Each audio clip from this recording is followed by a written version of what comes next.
I need to time out exactly how long it takes when you press go live until it goes live. What I was waiting for. You produce stuff. I mean, have you noticed that? Like, there's that pause there. I believe it's 5 seconds, a little bit longer, maybe. It feels like a long 5 seconds to me. Yeah, it's closer to 6.5, if you ask me. Just play it safe. What I was fearing is that you were going to start dancing before it went live, and then I started dancing, and then right as it went live, you were going to stop dancing, and then I was going to still be dancing, and then I was going to look like an idiot. Yeah, dancing. Yeah. Well, there's no music, so it's just like that's why. That's true. That's true. I mean, I could get us music if you want, but then nobody can see us dance. No, that's true. That's true. I have a video. I got a video that like blocks out everything. You don't want to see the video. Okay, maybe you want to see the video, but not yet. We got to work up to the video. You have to earn the video. That's what we said. The dancing girls were cut from the budget. There's only so much budget we have. 2020's been rough, and no dancing girls, but we got dancing balls. Dancing balls. Low blow. Are you having a seizure? Both of those, they look the same. Okay. All right. I was just curious about that. So, this is welcome to the Low Blow Underground, where really there's no rules. We do what we want. Yeah. And so really anything good. You have a question for us? It's kind of like an AMA. You can ask us anything, and look at that. I feel this is the he's ready to go. This is the underground look. I have a hood. Wait.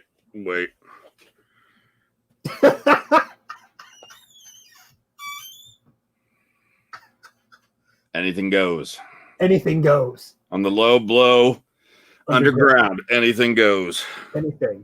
And if you're wondering, I do also have my Kanye / Macho Man glasses too. Damn right. But then I can't see anything if I do that. So anyway, so here on the Low Blow Underground, I figured this is a good opportunity to ask for ideas or suggestions. We realized we are like a month away from 15 years of wrestling audio. Yeah. Wow. And if you remember about a year ago, we announced Wrestling Audio Goes Home, that we were going to wrap things up. We were going to be done doing the shows and everything, unless a great opportunity came. And that great opportunity came in the often new Devon Dudley. Be happy he hasn't done that on camera yet. But when a WWE Hall of Famer wants to host a show on the site, you stick around. But I've actually had people ask me, are we sticking around? And the answer is I mean, we have momentum right now. Devon's been great. We're doing the video thing, and that's where I'm going with this conversation here, is those of you wrestling fans, if you listen to other podcasts, you watch other streams, you check out these articles and reviews, why? And I'm not saying like you're not a fan, but like what catches your eye? Like why those specific ones? Ooh, okay. Because you and I, we have been doing Raw recaps and SmackDown recaps and Impact recaps. Let's talk TNA. And we've been doing those for so long. You and I have agreed off the air. Maybe from time to time it's cool, but on a week-to-week basis, it's not as fun for us. Yeah, it's not Maybe it's stale. I mean, it can still be fun depending on the topic, but it's just a stale concept for us. So those of you who do check out the other dirt sheets and the other wrestling sites, what catches your eye? Like, do you like a high-low recap? Do you like a segment-by-segment recap? Or do you just like general topics? So that's the kind of stuff that we want to know. So, we can better entertain you, and it's different for us. And really, I mean, some of this is, and I never, ever thought I would say that I was jealous of Greg. But like when you do a show with Greg, you get to talk news and trending topics. Whereas if those topics don't directly affect the high-low list, they don't normally come up with you and I. Right. Unless it's like huge. So you're jealous of Linda McMahon stories. I mean, he's got this weird fascination with that. I'll tell you that. whenever I see Linda McMahon in any headline, any story, I know if I'm recording a big show with Greg the Sound Guy, I know we're going to talk about that for whatever reason. I think he thinks it's funny. It's like, it's that joke. Like South Park likes to beat the joke into the ground until it's funny again. I think Greg's waiting for it to be funny again. And again is even a loose term. I was going to say, the main thing is, will it be funny again? Was it funny before?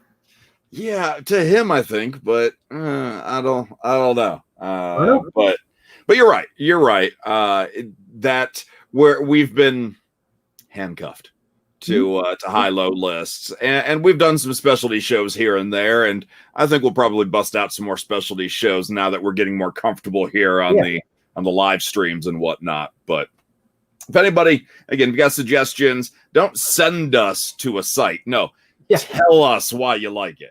Tell us what draws you to that podcast, that stream, that article, whatever it may be, and maybe we'll steal it. Maybe we do it better. I don't know. Shamelessly steal stuff. Don't know. So with that said, we do have a couple general topics we're going to talk about. Balls and I actually, believe it or not, working and communicating with one another ahead of time. I'll be honest, it's weird. It is. It is very weird. However, there is one thing I didn't tell you about. This always happens. Why would you say that? Because it always happens. That's a good point. That's a good point. Bam! Oh, guess the... And that's a very round package. I mean... It is. Is this a swerve? Like, I feel I know what package this is, but I'm wondering if it's the other package. I'm guessing it's definitely a Young Buck package. But is it Matt Jackson's package? Or is it Nick Jackson's package? Just take that conversation, take those statements out of context. There's no other way. If you're listening to the audio version, there's no other way to take this. My parents are so proud of me right now. Like, all right, so anybody not aware, we'll give Balls another second to think about it. Anybody not aware, Balls, the other show's on hiatus right now, but he's one of the hosts of Fig Speak podcast, which is an action figure toy podcast, and he's kind of like the expert, the action figure expert here. And so a couple weeks ago, decided let's see how well he knows his action figures, and we put an action figure groin on the screen, much like right now, and we want to see how well he knows his toy packages. I think this is Nick Jackson's package. All right, let's see. Matt Jackson. Matt Jackson. Damn it. And I figured, it was topical this week. AEW getting the AEW getting their first toys, their first action figures released this week, and this one I found somebody bought one of the Young Bucks, and not the other one. I like it. Yeah. So that'll actually lead us into bam. First one. So it should be interesting. So we're doing this on a Thursday night. Some of you are streaming us live. Many of you are listening or watching on demand later after the fact. These puppies, people are bloodthirsty for them. I was going to say, here is a loose term because I haven't found him yet. You found Matt Jackson. One person, one half of a tag team. One half of the Young Bucks. And that was the last one. So let's rewind a little bit. So these figures from the AEW show, Jericho, both Young Bucks, Cody Rhodes, Brandy Rhodes, Kenny Omega, and am I missing any from that first wave? Jericho. Yeah, Jericho. So that's the first wave from All Elite Wrestling, and they were supposed to hit on Monday, right? Monday is what I was told. Yes. Yeah, and that's when AEW had like commercials and promos that put it on their social that these were coming out. So you and I both know some people that were going on. I had a listener reach out to me, one of my radio listeners, knowing I'm a geek, and was giving me play-by-play of, okay, I'm at the Walmart on this road now. Okay, nothing here. I'm going to go to this one next. And like I'm like, Thanks. if you find something, save something for me or pick it up so I can pay you back or something. And so that's what I'm worried, because we're doing this on a Thursday night. The heavy rumor that a lot of the Walmarts, and they are Walmart exclusive toys for now. Tomorrow morning, Friday morning, is going to be when more are putting them out. At least that's the expectation. The rumor was it was supposed to be Monday, and then allegedly things got pushed back because of the hurricane, in Florida on the Shane Helms have to do with this. Boom, boom. Thank you. AEW speculation, hurricane confirmed. I got hurricane right there. Okay. Right there. I got the hurricane right there. Yeah, so allegedly, Walmart's doing phase changes, whatever you want to call it. It's where they basically reset their aisles for, believe it or not, Christmas. The holidays. They're here. When if you are a toy collector, a lot of clearance at a lot of stores right now. Absolutely. Stuff you wouldn't think is on clearance yet. Yeah. So they're resetting their aisles for Christmas. AEW and all the stores that I've been to is like literally the pegs right next to WWE. Yep. But yeah, I've seen in equal Walmarts I've seen are pegs with labels, no figures, or completely not reset at all yet. So I think the figures are arriving this week. You had confirmed or heard a confirmation that Friday was the big day. So I'm excited to go look for tomorrow. Yeah, I guess we'll find out. Some places have already put them out early. We just literally a minute before we went live, we had a listener tag us on Twitter to say, "Look what I found," and he found Kenny Omega in the wild. Mine was interesting. So I have 3 Walmarts in my town. Okay. And then I have 2 that are maybe a half an hour out of town that there's like nothing between. It's just drive. So I don't go to those too often, but I went to Walmart.com just, out of boredom, just to see maybe they would have them on the website. And they had one. And the thing is, getting Matt Jackson, I didn't know I was going to get Matt Jackson. As you know, this was a mystery. It was assortment, like selection varies or whatever their terminology is. And they said, hurry, 1 left. I'm going to gamble. Like, you even know for a fact, I bought it. I reserved it to pick up at store. Yeah. I didn't even think it was going to be an AEW figure. I thought somebody's going to put a WWE figure aside, not knowing the difference. Yeah. Oh, that could be very true. Yeah. That's what I assumed, but I got there. I was very pleasantly surprised they had it, but that also means most likely they had the rest of the set and somebody, picked them up and didn't tell the rest of us. That son of a bitch. I know, right? You obviously don't have a large toy network in your area.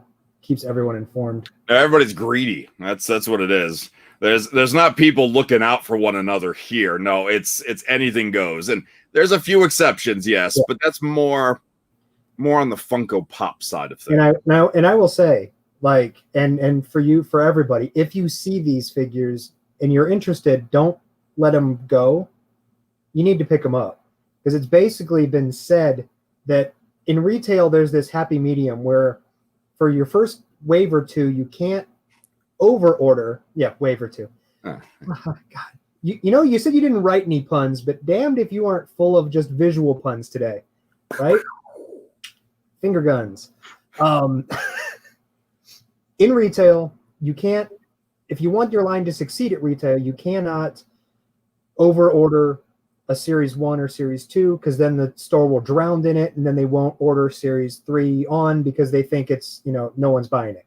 So there's this happy medium to where you have to, they're sending enough out to definitely get to stores, but not necessarily enough to always be in stock. So if you see them and you want them, buy them, because number one, it's going to tell the company and Walmart that these are good, and they want longevity. So don't take your let us know.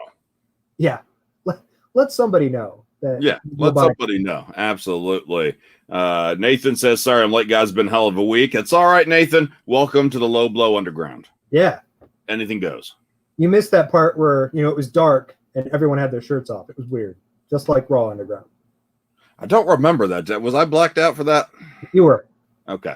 That makes sense. Okay, that makes sense. All right, so AEW figures. Let us know if you're not going to buy them. We'll be happy to We'll buy them with that. And supposedly there's a Jericho chase too. There's a Jericho chase and a Cody Rhodes chase, or Cody chase. So what's the Cody chase? The Cody chase, he has a T-shirt on. It's like a different paint deco on his pants, and it's a T-shirt. The main Jericho is the full black studded outfit. Yeah. And then the chase is just like a T-shirt and like the belt, isn't it? And it's old school wrestling figure chases where Jericho, I think, is one of 5,000. No, one of 1,000. Yeah. And then the Cody is one of 500. Okay. So even if you don't like Cody and you see a one of 500 figure, you probably put that up. Is there like Cody? Is there stickers though that say that? Yes. From everything that I saw, the stickers are on there. See, so I ran into the issue of trying to get people to look for me, like if they're in different areas, not just for AEW, but in general, like, hey, be on the lookout for this. And I tell people it's easier to send me a picture of the selection because it'd be like, oh, is this person in this outfit? Like you have to tell them that. And I like that because collectors can't just casually walk by and be like, ooh, Chase. Yep. And then resell it for a huge markup. So I get it. I mean, it's cool they have that sticker so you could show other people. If you're a real fan, you'd be like, look, bitches. Well, I will say that the ones they were teasing had them on there. So if they're still on there when they hit retail, I don't know. But because I have not seen anything yet. What's up, Justin? How you doing? Welcome to the Low Blow Underground. Anything goes. Anything goes. Which I'm still waiting for, like an anything goes scenario. Yeah. I mean, it's still pretty cool, calm and collected right now. We're Shane McMahon. We're excited. We're hyped, but nothing crazy's happened yet. No. They keep cutting it like, oh, wait, we're going to cut down to Low Blow Underground. So let's talk about it then. We talked about enough toys, or have we? But Raw Underground, something that we got with 12 hours notice.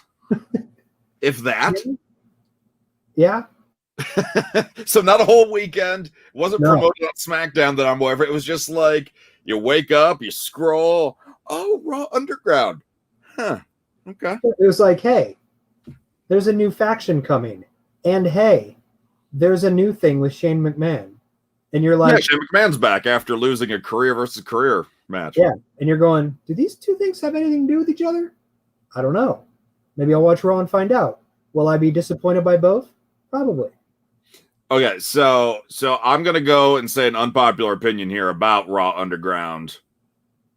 I'm okay with the concept for now. We don't really know what we're getting from it. Like, we got a few underground fights, and then we got the Hurt Business interrupting, but we don't know. Like, this was this is the one-time thing. We don't know what we're getting from it yet. Okay. It's like judging a book by its cover. We haven't been able to dive in yet. Can you answer me one question? How hard did you groan or eye roll when the ECW style dancing girls, not even like good ECW, WWE ECW dancing girls in the background? One, Extreme Expose was their name. Thank you. Thank you. I forgot. How dare you? Kelly, Brooke Tessmacher, Brooke Adams. Or Adams, yeah. And Layla. It was Layla, right? Yeah. Okay. Layla was who I thought in my head, but I was like, I thought that was like after Lay Cool. I don't remember when things happened on SmackDown. Give you guys credit. Certainly an interesting segment. I assume she means Low Blow Underground where anything goes. Where anything goes. Yeah. Thank you, Laura. Appreciate that. So, so Raw Underground is this weird Fight Club sort of thing where it's obviously staged. I think it was supposed to be presented where it looks like it's a real shoot fight.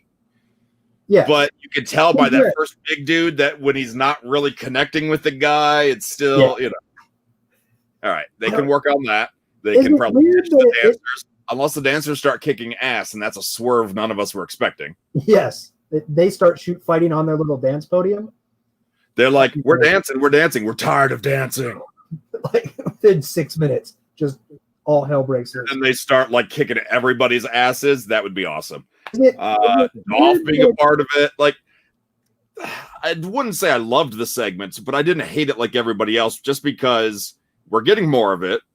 Yeah, and and even Shane at the end said, "Well, there's some things, we're adapting, we're changing, whatever the exact terminology was." Acknowledges, hey, this may not be a final product. It's Shane going, "We've been reading Twitter the entire time, and we get it. There are issues that we see." Yeah, and that's is it that's weird all right. Is it weird to you that it's in the same building? Where like I think it's supposed to be like it's like an off-site fight club where you're like, obviously it's down the hall because the Hurt Business can be like, "Oh yeah, we're going over here," and it's like through this door. And I mean, it's Raw Underground. It's not Raw Block Over. I get it that it's not in like, it's not Lucha Underground. Raw Fight Tour. Yeah, so I mean, I get it. I mean, it's weird. Like, you should have some of the other fighters like in the background. Yeah, as the Riot Squad's talking to Charlie. Some of these sweaty people are in the background. Be like, "Ooh, that was a good fight today." Yeah. Just counting money or something. Like, there should be a bit more interaction there. Like, are the underground people sneaking in after Raw begins? Are they already there ahead of time? Why? Where are these people coming from? Like, how do they get invites? Now I'm trying to remember. Was the Raw Underground crowd COVID-19 face masked? Some. Okay, I couldn't remember. So for the most part, you had like this certain angle. So you see Shane in the background getting all giddy, rubbing his nipples or whatever he was doing. And then the two people fighting in the ring. And then you had a couple people in the crowd. And all of the females had the face mask on. But there was one guy right at the corner that the camera always caught. Yeah. No mask at all for this guy. So then, does he get fined? WWE is fining people for not wearing a mask in the crowd. It's Raw Underground. Anything goes. Apparently, and that means goes around the Rona. Oh, yeah. The Rona goes around. Goes around and around and around and around. That's how you win Raw Underground, is by you getting everybody else sick. Completely unrelated. I liked Dolph Ziggler being there, and they were like, he's a collegiate wrestler from Kent State. And it was like, well, at least they're putting over like his collegiate wrestling about why he might be interested in this. And that's the thing is, like, this could be a renewed interest for some of these stars. Like, I saw it out there. I think it's probably a bit of a stretch, but this could be the way that they lead to Bobby Lashley and Brock Lesnar. I think that's far-fetched. I don't think that's going to happen, but this could open up opportunities for Lashley, Riddle, Orny Lorcan, Thatcher. I mean, like, there are people that, like, a lot of the guys that I would think that this would work for are on SmackDown. Drew Gulak, Chad Gable, Daniel Bryan, like Matt Riddle, like you mentioned. But we do have a draft coming up, so you've been drafted to Raw Underground. Raw, SmackDown, NXT, 205 Live, Raw Underground. Unemployment line, Raw Underground. Raw Underground. It's only 1 week in, and if we always judged pro wrestling by the first and only week that something's aired, then Lord knows The Rock would never have been The Rock. That's true. We would have fired Braun Strowman before he even made it to TV. That's true. Rosebud. So Husky Harris would have never turned into Bray Wyatt. I mean, okay. I don't expect this to be a game changer, but it might not be as bad as we think, especially if the stars, like if the Hurt Business is the part of this and they're invested, it could end up being decent. No, it's true. That is true. I'm just trying to be optimistic in a year full of shittiness. You know what Raw Underground needs? More dancers? Well, no, I think you'll agree with me. I'm pretty sure it needs ninjas. It might. I mean, the ninjas just hang out, apparently. They get paid to stand around. I would like, you know what? I would like to see the ninjas show up at Raw Underground and actually act like ninjas. Yeah. So I'm not quite sure what happened. Like the comments come in live during table talk, but here on the low blow, they seem to come in later. So from 10 minutes ago, this message just popped up about AEW figures. So Oh wow, okay. Apologize if you are commenting and we're a little bit late to get to them. 2 weeks in a row. I don't know what the issue is. I don't know what the issue is either. That is very odd that we don't have this. I don't have this issue on the other stream, but I'm hosting it both days. Yeah, I don't know. That's weird. And it's not like a different login or anything. Literally, it's a different background. That's it. Yeah. I mean, and I can even move over to that background. Maybe that's it. Maybe that's the case. We just need this background. And now watch all of them pour in. That would be so weird. That would be something else, yeah. Oh, man. But nothing. All right, so we apologize if we haven't gotten to some of your comments. Got that. But Raw Underground, if you have thoughts on it, I'm sure everybody disagrees with me, but I'm willing to give it a shot because I'm not a horrible person. So last thing about Raw Underground, is it connected to Retribution? Or is it I don't think so. I don't think so either. But I mean, two new things happening on the same night, you kind of got to question a little bit of it. And Retribution, if you haven't heard, is the name vandals that threw a Molotov cocktail at generators at the Performance Center. When you say, or when you promote that a faction is going to appear, do you feel maybe that it would be more than grainy? That the faction should appear?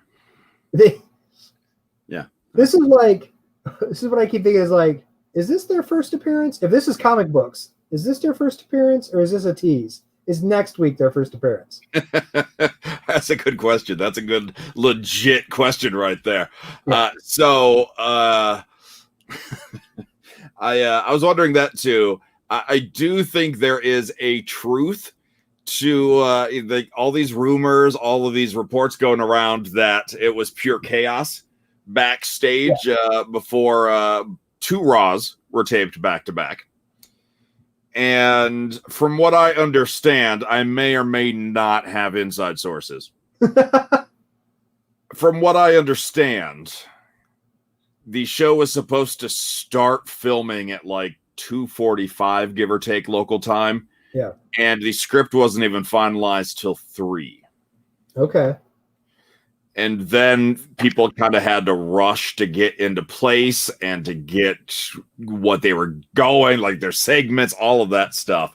So I wonder if the original plan was new faction tonight. Start promoting it. Let's get it out there. Script change.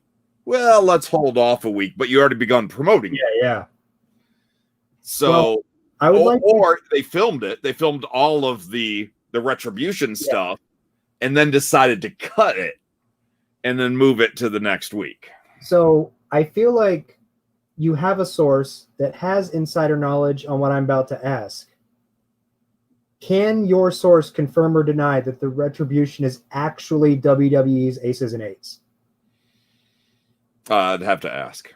Yeah, I mean, just If ask I him. had a source, I would If ask. you had a source that was a former Aces and Eights member, you could ask him if it's just going to be a bunch of guys in hoodies and masks. Okay, since this is the low blow underground and anything goes, I will admit my source is Garrett Bischoff. I knew it! Eric Bischoff's son, who was former Aces and Eights member. Yes. Oh, man. Everybody knows now. Also, how long do you feel the teases will go until it's finally debuted that the leader of Retribution is a long-standing WWE star? I think there's potential there. I think it's quite possible that's probably younger talent or underutilized talent. That's what I'm hoping. With maybe somebody more notable as their leader who in real life backstage or underground can teach them the ropes, the better things. But you and I were thinking, like we were speculating, who's the faction going to be? Who's this new group man, going to be? I mean, because as soon as faction debuting on Raw, you're like, oh damn, this is going to be awesome. Like, this is going to be. Is it the Nexus? Is it going to be like the Nexus where they show up and break everything? No, they're going to mess with mic cords and make lights go out and really piss off MVP. But they're going to mess with our signal and Mo's going to disappear. So I tried to refresh the feed, which I'm happy to know did not cut the feed, just cut the feed for me. Yeah, that's good. But wouldn't you know it, there's all of the comments are here now. What's up, Kyle? Welcome to Low Blow Underground. Anything goes. Hey, Kyle, one of the other guys from Green Bay, Wisconsin, was also a member of Aces and Eights. Matt Kelly wants to know our opinion of The Rock buying the XFL. Good idea. Well, thank you. Welcome to Low Blow Underground. Anything goes. Real quick, since we're actually seeing the question now, thoughts? It's funny. When it came up, I was like, oh, we should probably talk about this. Completely forgot about it when we were getting ready for the show. I think it's interesting. I mean, The Rock has that platinum touch. So I think The Rock and his financial backers have the chance to really turn it into something that McMahon never could. Like, The Rock hosts game shows. The Rock does, TV and movies. The Rock can't do wrong. The Rock smells what you're cooking. He played college ball, and I think Canadian football. He at least, loves the game. And I think if anyone's going to make the XFL into something that people will watch, it's The Rock and his group. Plus, I have a feeling like any sponsor is going to look at that and go, yeah, I'd much rather be affiliated with The Rock than Vince McMahon. And that's where I was going to go with that to answer Matt's question. I don't think it's a bad thing. I think having another football option outside of the NFL season is typically a good thing. Even if it's not the best football, it's not the biggest names, it's not the biggest cities in some cases, that's fine. I think it's just good to have that option. Maybe they strike a deal where they are a bit more of a feeder system outside of the college ranks. But The Rock, Dwayne Johnson's got the credibility right now. So I think that he's going to put some legit care and effort into it. So I think it's a good thing. Are you surprised that it only cost $15 million for the XFL? Yeah, I mean, I tried to count everything I had in the bank to see if I had enough for it. I didn't.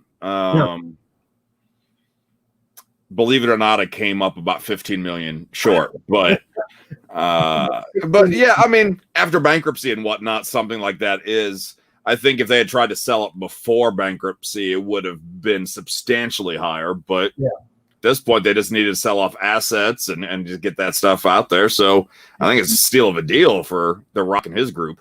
Do you think Vince is like, really, man, you couldn't have offered me money for it before I went bankrupt with it? No, I think he's just happy it's saved. Like, there's a chance you can salvage the brand that Vince McMahon created. That's true. Yeah. So I'm all right with that. But factions and Retribution, seriously, if you had to guess, who do you think Retribution could be? If I seriously think Retribution could be, I'm hoping it's someone like Tommaso Ciampa. Okay. I feel like someone like that, he's, creative didn't have anything for him in NXT. I feel like he can put together a faction of people from NXT. Maybe, I don't want to say like anti-corporate, or there's plenty of guys and gals there that have a look that you think, all right, I could see them together in some sort of faction like this. Right. Like knowing what it is with the, the hoodies and the stuff, my hope is that it's something like Tommaso and a group of hooligans or something from NXT. Okay. A group of hooligans. I like it. Hooligans. I wonder if it is going to be that, disgruntled NXT people that haven't been given the spotlight, that haven't been called up. Although I could see it being like a Ricochet, Cedric Alexander, like those group that we came in, we were loved. You didn't do anything with us. Mustafa Ali joins in. They're already kind of their own trio right now. And honestly, that's kind of where I was thinking originally. But is the storyline there yet? Where it's like they were happy-go-lucky a week ago, and now they're hoodies and throwing, right, fire. Like, did it escalate that quickly, or? And that's what I seriously think is that it's going to be either that group that's already on Raw, maybe with a new person or inclusion. Although, if you really, the best option to me, Riot Squad causing riots. I'm not gonna lie to you. When the episode ended, and I was like, "Where was this new faction we were supposed to see?" And I was like, "Did they really count the Riot Squad teaming up as a faction debut?" That's funny. I was like, "Well played." But like as we're talking about this, and during Raw, after Raw, started thinking about some factions that could be better than what we got on Raw anyway. And I think it's possible. Any of my suggestions that I thought of, they could be Retribution. Anybody that you thought of could be Retribution. Could be, yeah. So I'll start with one.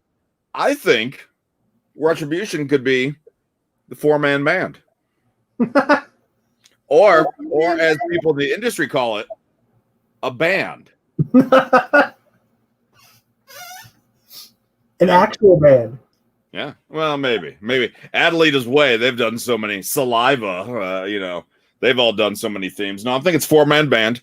Drew McIntyre brings back Jinder Mahal. They don't have to wrestle right away. No. I mean, so Drew, Jinder, he's gone. So he's out of there. He's been kicked out of the band. All right, he's done. Yeah. And then in there we throw in, just because he's got a good rock star look, Dolph Ziggler. Okay. And because he's got nothing else going on, and by association of Dolph Ziggler, Bobby Roode. Bobby Roode. Bobby Roode's probably more of a bassist, if I had to guess. Boom, yes. Boom, boom, totally. Boom. Yeah. Boom, boom, boom. And so I think it's a 4-man band. I think I like it. I do. I'm surprised you didn't bring Hornswoggle back. No. I remember he was the first mascot of the 3-man band. Yeah, no, this we got to move forward, man. We can't look in the past. We got to move forward. So only half, 2/3 of the 3-man band. I think we should probably bring and actually make a stable out of the Uso Penitentiary. But they're all in jail. They're gonna break out though. Okay. I guess it makes sense. They have Molotovs. I mean, yeah, they can break out. It's the Usos. Let's bring in like Bronson Reed. Just looks like a guy that could fit in with that group. Okay. Way to stereotype him, but okay. All right. Yeah. Well, if I'm going to really stereotypical look, we're going to Mia Yim, Mercedes Martinez. Like all of them look like they could just be penitentiary gangsters. Wow. It's a street look. This is a low blow underground. Anything goes. Anything goes. Okay. All right. I'm thinking if it's not the 4-man band, I'm thinking it's the new Nexus. Ooh. The new Nexus. So we talked about, not new Nexus, the new Nexus. Yeah, it would have to be the new Nexus. Yeah. Yeah, you got to make sure to get it right. So we already know that WWE was thinking about bringing back the Nexus for WrestleMania, the All Access feature. But that was it. Maybe some on-air plans. So we know Darren Young's ready to go. We know David Otunga is literally just like sitting in the back doing nothing right now. Yes. Just waiting for a call, a text message, a notification of some sort. The guy that MVP keeps talking about in catering is David Otunga. Right. So I think Michael Tarver, I think, is still alive. And he was wearing a mask long before the Rona. Cool. He would wear a COVID-19 mask years ago. That's a fact. And then just because I like 4 in a stable, and he was never in the Nexus before, but I think it's time to bring him in. Manu. Yeah. And if this doesn't work out, you can use him in the Uso Penitentiary. Yeah. How many people right now even remember Manu? He was a legacy for like a week and a half. Yeah. I went with Manu. I went deep with this one here. I try to top that one, big boy. I can't beat Manu. God, no. Nobody can beat Manu. That's why they got him out of the company. No one can even find Manu. He actually wrestles in your state. according to Wikipedia. You, I wanted to make sure he was still alive. I'm glad you checked that, Michael Carver. Because I did not know. Oh, I would man. be like, hey, let's have Manu show up. And then somebody in the comments, a half an hour after this discussion, would comment that, oh, Manu's dead. Manu's dead. Oh, man. I'd be like, okay, he could still be a part of it. I think in an effort to make Rey Mysterio stay, they are finally going to give Rey Mysterio his Latino world order. Oh, I was going to guess the Filthy Animals, but okay. Which would, right. The Filthy Animals look would work better with Retribution. Latino Wow, world order. you're so stereotyped. It's hoodies. Low blow underground.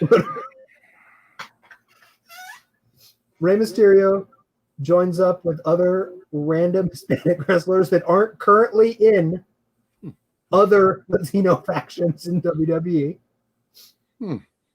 So really, it's just going to be Mysterio teaming up with the Lucha House Party.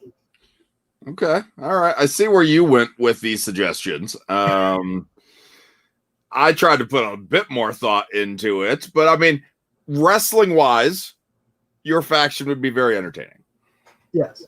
More entertaining to watch than the new Nexus. The new Nexus. Yes.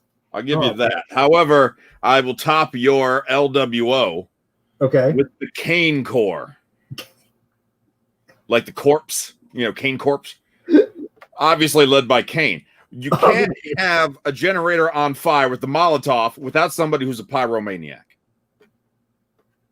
That's good. Kane, right there, Kane. That is good. And as long as he's still running his city and wherever, somewhere, then that's fine. He could be reckless on Raw, responsible the rest of the week. So he's there. And I was trying to think of other stars with like flames, Yeah. And even though she's pregnant, Becky Lynch is straight fire. She is straight fire. That's true. So Kane and Becky are the pyromaniacs of the group. Okay. Seth is there because he doesn't want his pregnant wife doing anything. So he's not even really there to cause trouble. He's just there because she's pregnant. That's true. Yeah. And because he's there, that means Buddy Murphy's there. So the Kane Corps is the four of them when really only two want to be there. That's the Kane Corps for you. Retribution, Kane Corps. Retribution, Kane Corps. Yeah, I think. Yes. Like Sanity. Very much like Sanity. Thank you, Corey. Welcome to the Low Blow Underground. Anything goes. Anything. I was going to mention Killian Dane as a possible member, but also because Killian Dane is being rumored as a faction member for King Corbin now. Why not? That Killian Dane and Danny Burch are going to join SmackDown as a faction with King Corbin. Why not? Exactly. I was more like, where the hell's Oni Lorcan going to go if Danny Burch? Can we get an MF face faction, please? Yes, it's Rey Mysterio's Lucha Underground LWO. The Uso Penitentiary could be all right. Yeah. I would cheer the Kane Corps personally, but I would too, just out of sheer amazement that it's a thing. Yeah, I just so Corbin gets one. So are we supposed to be rooting for these people that are setting things on fire? I mean, I get it. Pyro was great. Fire's awesome. True. But by that mentality, if they're destroying the show, that should be a heel move. In black and white world, yes. Yes. No, I feel like they're going to be faces. I feel. Yeah, I hope so. And really, I think it depends on who it is. If it is Ricochet and Cedric or underutilized NXT people, or I jokingly had mentioned, I guess it's the last group I have, it's your idea of Ciampa, my idea of Ricochet and Aleister Black and Johnny Gargano, the four that were moved up from NXT, and then they did nothing with them. Yeah. Oh, yeah. Now they're back again. And Aleister Black's like, what am I doing here with these people? They're all like, what are we doing here right now? But hey, we're on TV. So that's the main thing right there. I just want to know, realistically, did everyone just assume it was Undisputed Era when you read a report? I think so many people were expecting that. Yeah. Not before or not after we saw the footage, but before when it was being promoted. New stable on Raw, new faction and group on Raw. Undisputed Era. Yeah, you're immediately going, Undisputed Era is getting called up. Oh my god, oh my god. And because, at that point before NXT had aired, there was no storyline. Adam Cole wasn't doing anything. Everyone was pretty much in a good spot that they could move up and storylines wouldn't be affected. Do you think people will be disappointed if it's not more established stars? Or will they be more disappointed if it is established stars and not a young core group of people? If it's the Kane core and not the new Nexus, Yes, I think so. Yeah. I think it's going to be like, unless there's a damn good reason while like well-established stars are retaliating against something. Like we're Retribution. I'm like, you guys are literally on TV every week. You could have easily done this in another segment. Yeah. Right. You didn't need to go mess with microphones and lights and the production truck. But that's why I think it is. That's why I think Ali has an attachment to it with all of his, or we believed he was the one behind the hidden camera stuff. I was going to ask that is if you feel like Retribution has a connection to the hacker. But if you're messing with sound and stuff like that, it's the same disruptive mentality. For sure. So that's why I'm going towards them. But hopefully they got a nice surprise for us. I would love for something to be there. With that said, another big thing that you and I were debating off the air this week. Yeah. Samoa Joe's future. He stood up to Seth this week, which that's all he did. He stood up. Yeah. He rolled up the sleeves. Yeah. He's like, not today. Yeah. Like, you can pick on anyone but Todd Phillips. Like, this is Saxon. Yeah, I mean, you got to defend Byron Saxon. I get that. But Saxon, you can have him. Yeah. Although Byron Saxon, did you see his selfie this week, like his Instagram that made him look like The Rock? Yes. Like, well done, son. Yeah. Look like that on TV. You'll be on TV more often. They would love to have Baby Rock there. But so we were talking about Joe and the possibility of him getting back in the ring because he's been injured for a while. The latest one being a concussion that supposedly he still hasn't been cleared from yet. Yeah. And that was a commercial shoot in like January or February? Yes. Yeah, I'm like, it's been a while. So that's the problem with Joe. Joe seems to be injury prone. And that's why WWE doesn't seem to give him that sustained push because every time they seemingly think about it, something happens and they have to reel him back in again. Come on, Samoa Joe for Retribution. It would be interesting that he's at the booth. Yeah. But maybe it's his people that like to kidnap people, the Nation of Violence. I don't know. They're back. Ready? Are you ready? Taz. Wait. For TNA. Okay. Taz was at the booth for TNA when he was an Aces and Eights member. Taz was a manager of Samoa Joe. Samoa Joe learned how to be a member of a hoodie brigade and a commentator at the same time from Taz. Oh, I thought you were still going with I ran out of still connection between Taz. Still going with it. I hope it's Dominic. I hope it's Dominic and just his friends. Dominic and the Mean Street Posse. Dominic's breaking curfew in Orlando to throw cocktails. And we're all disappointed. It's just horrible. Just kids. Literally just kids.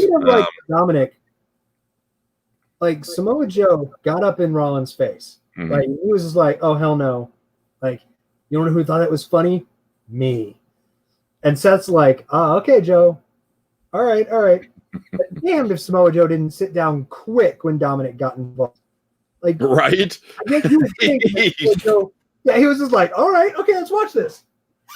Like, don't hurt me. I don't know. I and that's why when we were talking about it, I think it was more of a tease, that Samoa Joe could still be, he can be a man. Like, I feel like that happens.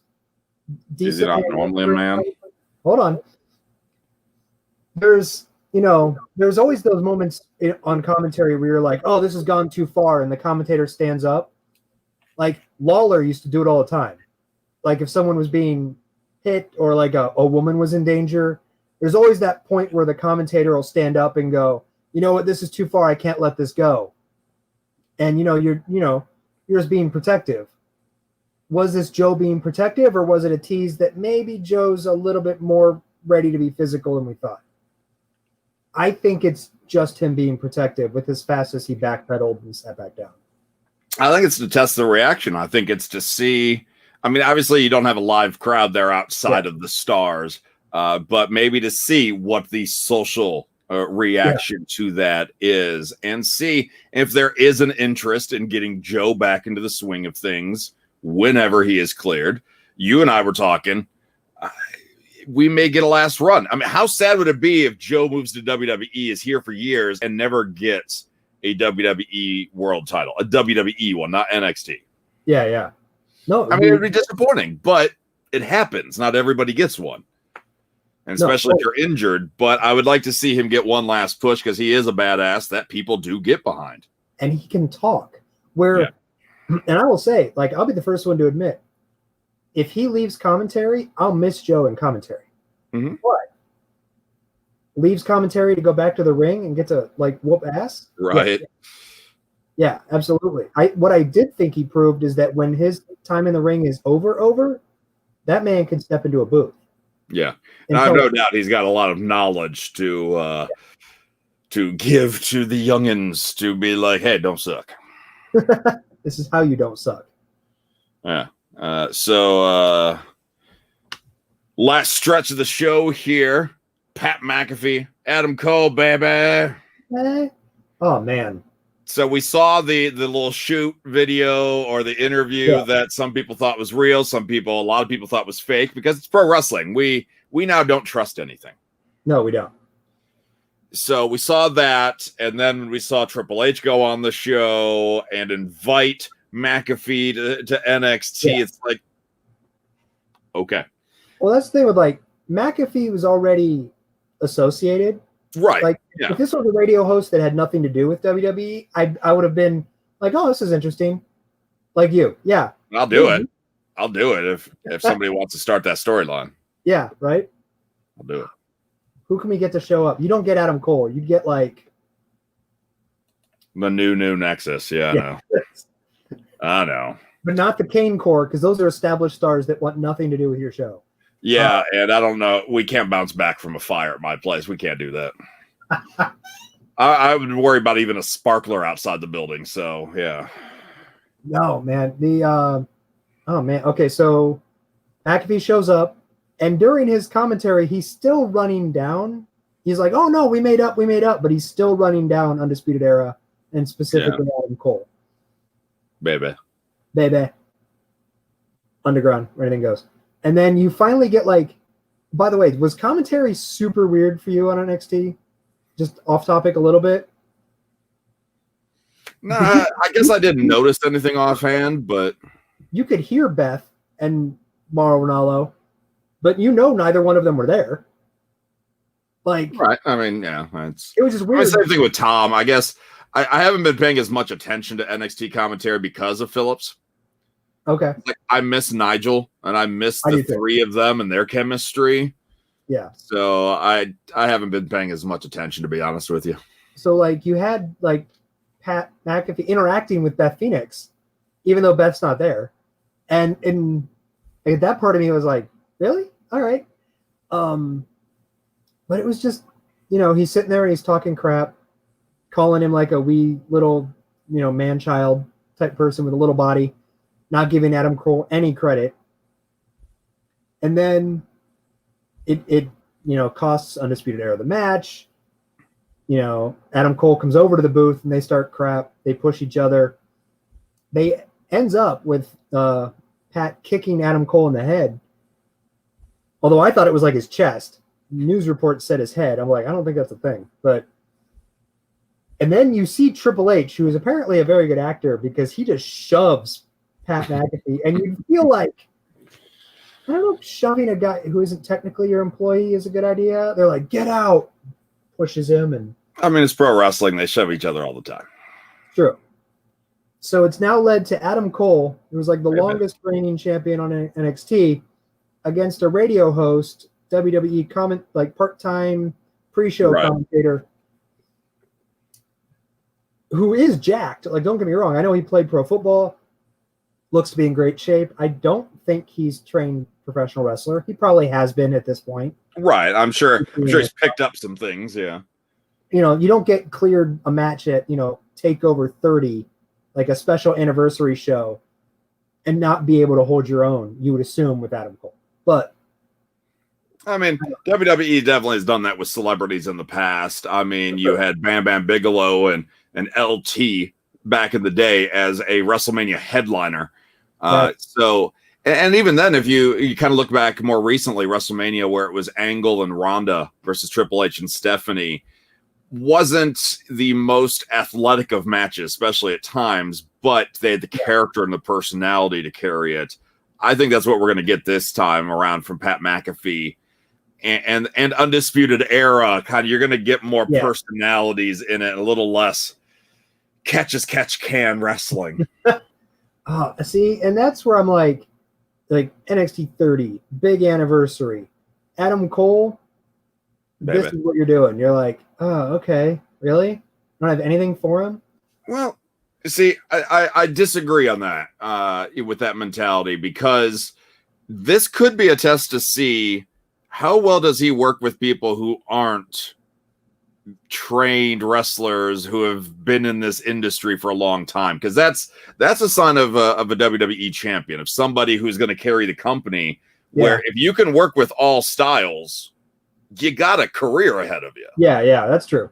I mean, if this was AEW, Impact, New Japan, then obviously wrestling is still number one focus. But if Cena couldn't have mingled with so many different types, from a Kevin Federline and go toe to toe with CM Punk, he wouldn't have been on top. And I think this could be a test to see if Adam Cole can work with somebody that's not on his level.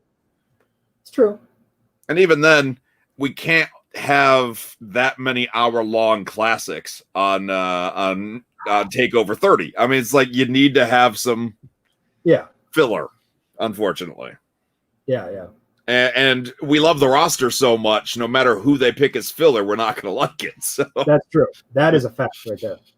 Yeah, Velveteen Dream. Oh, he should be wrestling. Or, oh, it's not the right guy to feud with. Or, and I think it'll be all right. It's going to be good to see if Adam Cole can, show his chops, stretch his resume a little bit. And even then, he can't always be in the title picture. Like, he can't push everybody at all times. So he's still on the card. That's better than a lot of the roster.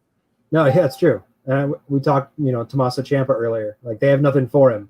But Pat McAfee gets on TV. Different strokes for different folks, though. It's one of the things. McAfee may actually bring some new eyes to the product, believe it or not. Not a lot. It's, Okay, Pat's mom's going to turn in. Like, that's... You may get ESPN, though, or you may get Fox Sports covering this, that Pat McAfee is a part of this. Oh, if you don't know NXT, it's the hottest brand in WWE. And that's true. Again, you're probably not going to shatter ratings with his appearances, but I guess I also don't know what his show is or how popular his show is. Like, I only know him from pre-show NXT stuff. Like, I really didn't know he had a radio show. It's no low blow underground where anything goes, but is it like satellite radio, or is it online? Like, what is it? Online, I think there is a broadcast element to it as well. It's I don't know if you saw the clip with Adam on it or not, but basically he's the ringleader, and you got a bunch of yes men around him. Oh, okay.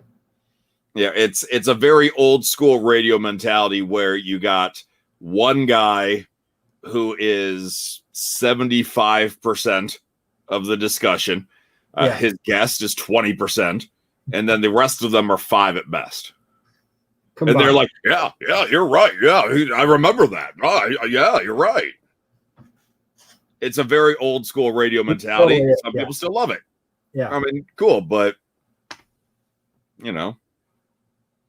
and he's not afraid to tell it like it is. Of course he's not. Yeah. Very last things. I know we're running short on time here. Ooh. Murder Jannetty. Yeah. So long story short, Marty Jannetty, the not Shawn Michaels of the Rockers. Yes. He's been a little cuckoo bonkers for a while now. And I don't know when it happened, but I'm friends with him on Facebook and have been for years. And I see his posts a decent amount, and I can't make sense of half of them. So with that said, long story short, just this week, he decided to tell some story where basically he says that he caused somebody to go missing when he was 13, that he was working at a bowling alley, had a gay coworker who would sell him weed, eventually tried to molest him behind the bowling alley, and that's when Marty Jannetty took out the first of a few disappearances he caused. And he put him in the Chattahoochee River. Yeah. So all these details came out. The timeline actually adds up to his age and everything. Yeah, because it talked about it happened when his brother came back from Vietnam. Mm-hmm. And there was a girl that was being harassed, and so he posted pictures of her that he'll always love her. And like, where this came from, I don't know. Maybe there was some posts beforehand that I missed, but so you know, I just saw that post in my feed, but I just kept scrolling. I didn't like read through it. I just kept scrolling. I'm like, another Marty Jannetty post. Because he's just so used to being insane. But that's the thing, is now authorities are actually looking into it. Yeah. Not priority. They admit it's not priority, but when they have the time, they're going to start looking into this a little bit. Yeah. So they wanted to make sure anybody with a bit more current or pressing issues, they're going to. Murder is pressing, but not as pressing as current murder. But we don't know if he necessarily murdered him either. Yeah. And that's where I want to go with this. Like, how do we know we can even trust Marty on this one? That he's not doing it just to be an episode of Dark Side of the Ring. I have so many thoughts right now. Most of them involve, how come you've never mentioned that you're Facebook friends with Marty Jannetty? And I have mentioned. It's been so long. Where do you, in the very first segments of this show, talk about, hey, do you have any ideas for a new segment or what you'd like to see? And then at the very end, mention that you're Facebook friends with Marty. Do you understand we could have been talking about his crazy rantings as a segment for however long you've been? While I see where the humor comes from, I have concerns about his mental health. I mean, like, there's something wrong with him. You also just called him cuckoo bonkers. He is cuckoo bonkers. And there's something wrong with him. Okay. So I actually don't believe he made anybody disappear. I don't believe he killed anybody. Just because his track record of these, like, there was a whole maybe it was the Big Show I brought this up on. Maybe it wasn't the Low Blow then. But I remember bringing this up about a year ago, being friends with Marty Jannetty on Facebook, because he had a whole thing about he's dating a woman, but her 18-year-old daughter was hitting on him. And he was posting pictures of the 18-year-old daughter saying, I don't know, she really wants to sleep with me. I don't know if I should have sex with her or not. And like, what do you think? She's obviously really hot. And then he starts talking about if he could get both of them at the same time. He's like, do you think I could get a mother and daughter? And like, that became the discussion. And I was fascinated that so many people are like, yeah, you could do this, man. Yeah. Dude. There's a lot of people encouraging and enabling. And you know me, I'm an enabler, but at some point you're like, I'm more like, are we really under the assumption that the woman he's dating is not friends with him on Facebook? I thought that immediately. I'm like, did you block her? Like, hide that post from her? I mean, you also block the daughter from Facebook? Because I was like, hey, is this 18-year-old hot and should I hit it? None of them were tagged, so maybe I don't know. I don't have faith that Marty is that technologically inclined to know how to block them from that post. He's cuckoo bonkers enough to admit that he murdered someone at 13, but not cuckoo bonkers enough to make sure that no one can read his Facebook post. I just don't think he knows how to. You know, killing a man, that's nature. That's easy. That's raw instinct. Raw underground instinct. But then like selecting, people not to, that's complicated. That's like programming a VCR, balls. That's true. It's true. Yeah. But murder is easy. Murder is easy. Yeah. I don't know. So we'll see. Some people think it's just an attention. It's a stunt just to get attention, which it's worked. Yeah, it worked too much if the law is looking into it. If you didn't really do it, then I guess it's okay. You have nothing to worry about. But you didn't technically file the phony police report.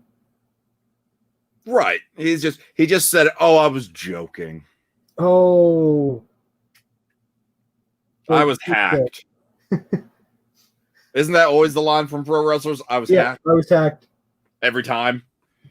Okay, Kurt Angle. Oh, wow. Yeah. So your thoughts on all of this, very much welcome. We're wrapping up the show. Sorry if you've made comments and we're just now getting them here after the fact. Talk equals money. That's why we rich. We rich bitches here on the low blow underground. Make it rain. Bills. I got a pile. I got a stack of bills. I can make it rain. Yeah, debt collectors. And that's what happens when it's anything goes.